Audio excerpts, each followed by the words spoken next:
Hi guys, welcome to our channel again. Today we're gonna shoot the next video for our system designs series going on the restaurant case study. We couldn't post videos for last long time in connection of this series because of some of the medical reasons at my side. So now I am back with the second video for this series. So we will start publishing these videos probably mostly on the regular basis, or we will try to publish this at least once a week. So now we will start to the next connection for the previous video where we left over, and we will start our next video from there on. Now in the last video we were discussing about a case study on the restaurant on the go platform. So where we discussed about what will be the use case and what will be the case study and all that about. I'll be giving you that case study in a bit of couple of liners again so that we all understand what was the case study and how the actually technical design is going to look like. Throughout this video today, you will come to know towards the end how the technical design is going to look like. Okay, so the case study is such that I go to a restaurant, or probably I'm far away from a restaurant and I want to order something to that restaurant. Now, there is an application from which I can order, and at the same time, when I order, so there are different departments in your restaurant. So there are departments like uh, not housekeeping, I would say, but the department of kitchen, who is actually going to prepare my food, and then the any kind of waiter who will be taking that food up and be delivering that food to me if I'm gonna dine onto that restaurant and eat it. That's one scenario. If let's say I don't want to eat that food in the restaurant, then I would like to be doing that takeaway. So that will be one thing that would be my preference. So there are whole some of scenarios which are applicable here. So we will drill down each of these scenarios one by one, and we'll see what all components we will have and what kind of applications we will build and what kind of products or what kind of sub projects we will build to achieve this entire application. This application will have different use cases or different customer facing, I would say, applications available. For example, this application would be used on mobile platforms also, like on Apple mobile phones, like iOS mobile phones, and it will have its website also, which can be accessible on the MacBook or on the Windows system. Then it will have its mobile application for Android platform, and then it will have the users can watch the or browse through the apps or mobile websites anywhere on the tablets, also on the mobile phones, be it Android, be it iOS, or any other OS. Probably these two primary OS we'll be dealing with. So first thing is very clear. We will have a customer who will be coming to us. Customer is nothing but the end user who is trying to basically book an order. So he'll be trying to access a portal, or I would say the portal has different devices. For example, it will have the mobile phones. Let me type in this one. So it will have, okay. So it will have, he will have mobile phones. Then the user can have laptop also. So now all these applications he's trying to access, he can access from home also, he can access on the go as well. So the application has to be very easy for him to use. That's the first point. So and the use UI and the if he's using the mobile phone, then the UI should be very easy and has proper animations, or should have very easygoing application as well. And at the same time, we focus on the app size also. It should be very limited or probably not big in size as well. So there we're gonna focus not much probably for now in this session, but we may focus on these things probably later part of the some other season, oh, sorry, not season but some other series, or maybe towards the end of this series itself. So for now, I'm going to leave this talk over here for the mobile platforms with Flutter or React. So we're going to use either of them. Flutter or React Native if we are on mobile platforms. Flutter is basically compatible with Flutter web applications as well. So if we are using Flutter, then we can all the platforms that we are catering, that is mobile or laptop. So both of them will be catered in that. But the downside is Flutter is not completely, I would say, very much preferred on the web right now because it is not that much better performance on the web right now. So that's why I would not prefer to go with Flutter with web as well. I would prefer to go with Flutter only for mobile applications. But given a chance, I would prefer with React Native on the mobile applications and React probably on the web as well. So that's gonna be we can discuss about in the separate videos as well. So after that, I go and book my. What users will do here is user will log into the application, and the user can log in via their OTP, or they can log in via their email or whatever is the preferred way according to the location where they are browsing. So, for example, I'm right now from India, so I would prefer user browsing the OTP way. So there we can have different methods of authentication from the technical layer.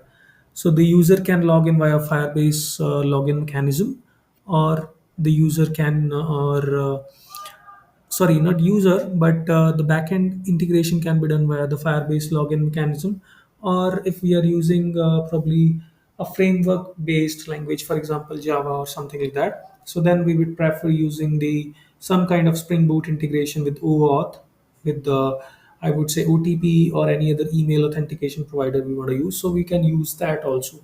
So OAuth is the scope that we may use, which probably we can drill down what is actually in deep. So the first part is user will come into your mobile application or your website on the laptop. They will log in via OTP, for example, for now. And after logging in, they'll be able to see the dashboard or kind of home page of your mobile application or something like that. From there, they'll browse their favorite restaurant, or the location can be auto tracked, and we can give the restaurants which are nearby to him on the home page itself. Now, those restaurants which are there on the home page based on the location will get automatically refreshed in whenever the location is getting changed. Whenever the user is, let's say, traveling over the car, on the car, and the location is getting changed every, let's say, few seconds, and then we will be automatically refreshing those restaurants as well based on the location which is getting changed. So that is one thing where we can use the, if we are on the mobile application, then we can use some of the plugins itself, which will track the location and automatically fetch the latest data from for the restaurants. Now here, from where it fetches, so there can be a service, which will be a restaurant service. I would say restaurant management service, which will actually give the data of the restaurant. So now this service would be not directly exposed, but there would be an API gateway before it. So whenever customer has to talk or fetch the latest restaurants or the nearby restaurant, so user will talk to this API gateway. Now this API gateway also we will drill down once we go to the infrastructure layer, like in which framework we can build and all that stuff. So the API gateway, firstly the request will go to API gateway. API gateway will internally redirect request to restaurant management service, and then restaurant management service will have its own data store. So the data store can be SQL or no SQL based on our settings or based on our requirements. So for example, in this case, the restaurant can have multiple parameters. It can have like different kind of configurations. Like it can have now what user can do on the UI with these restaurant data, that we need to understand first. Now user can search for the data. Now user can filter the data based on the what uh, basically now, for example, now you're trying to search the restaurants. Now you can search the restaurant based on the your location, based on some of the filter parameters. It can be the veg and non-veg category, multi-cuisine category, or any other cuisine which that restaurant serves. What kind of food specialty that restaurant serves. how much I would say cooking time it takes, or how much delivery time it takes, and how much takeaway time is there. So all those filters you can apply on the UI, and you can reach out to your favorite restaurant there, and then you can order the respective food from there.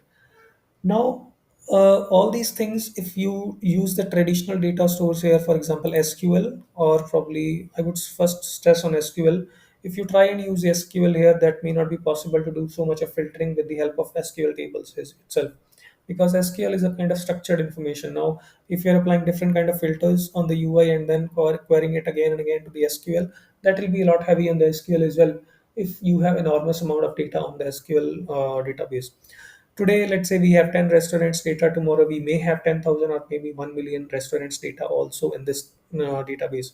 At that point of time, if we go and filter this much of real time data, or probably users will filter this kind of data when they are trying to order the food on the restaurant application, so then it will be very bad performance in that case. So that's why we won't use SQL.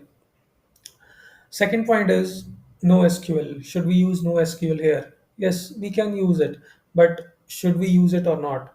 So basically, what all scenarios we have in the UI? We have filtering on different parameters, the way parameters I listed down, and then other is the geolocation search, and then the pagination and all that stuff is required there, and then it's basically mix of different kind of search as well.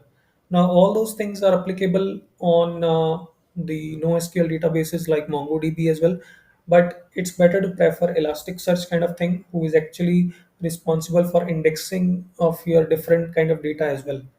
For example, your restaurant has different parameters like veg and non-veg, and basically let's say cuisine based indexing. Now in that case you'll be able to easily get the data from the Elasticsearch because it is indexing all your data as well, probably in the data store. That way, if you go and search based on these different parameters, so then it will be faster to search as well. So that's why I would prefer using Elasticsearch for here. Now, how the data will land onto Elasticsearch, that's a separate point that we will discuss.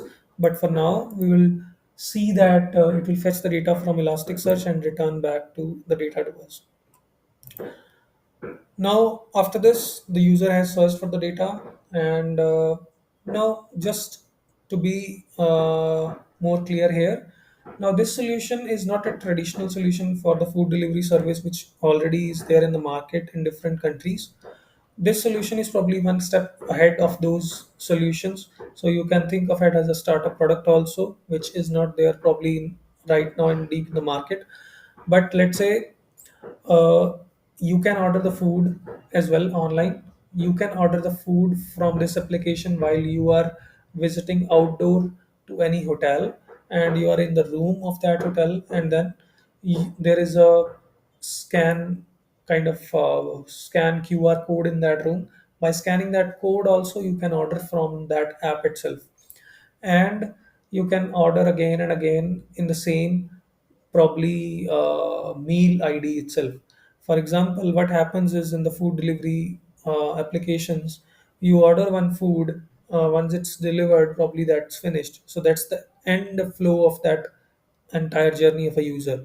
Now, if you have to, let's say earlier you order some item A, and then you paid for it, then you received it. Now that's finished. Now, if you want to order item B, you will have to initiate a fresh order and then probably initiate it. Now, in this application, what we are trying to do is it's a kind of your real-time restaurant experience. For example, when you visit a restaurant, you go there, you sit there, and you order the food. The waiter goes and waiter takes the order and goes to the kitchen, and the chef cooks it. After some time, the waiter takes and brings it to you. After that, you order numerous things to the waiter, and then you receive those as well.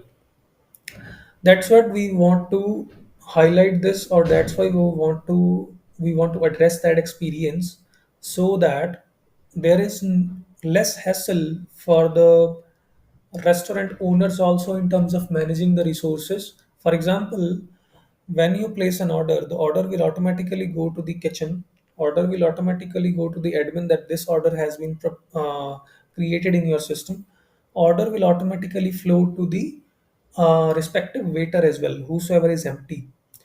Now that waiter will come to know that this is the order that this so and so table owner may have, so and so table guys have placed, and this is the kitchen ID, or this is the chef ID, or this is whatever the meal preparation ID, and it will take 10 minutes and all that. So then he'll come to know that after 10 minutes I'll have to pick that order and go back to the table and deliver it.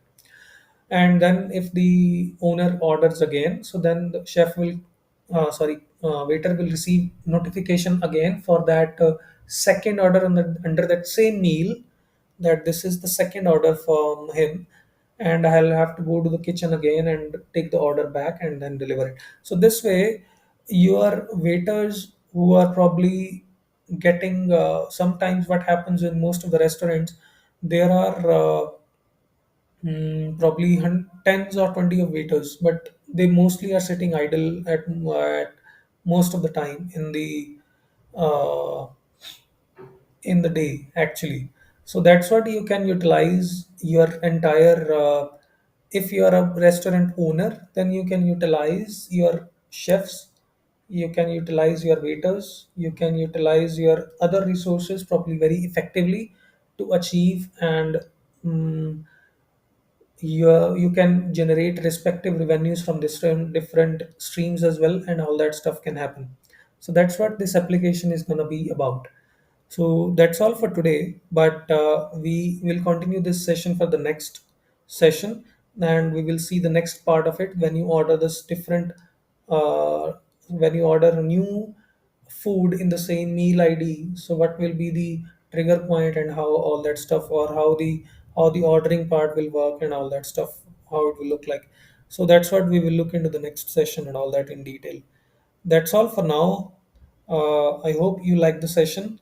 If you like the session, please press like. And if you like the videos and if you like the content, please subscribe to the channel and share it with your friends and whosoever needs help in the software design architecture as well. Thank you. Bye.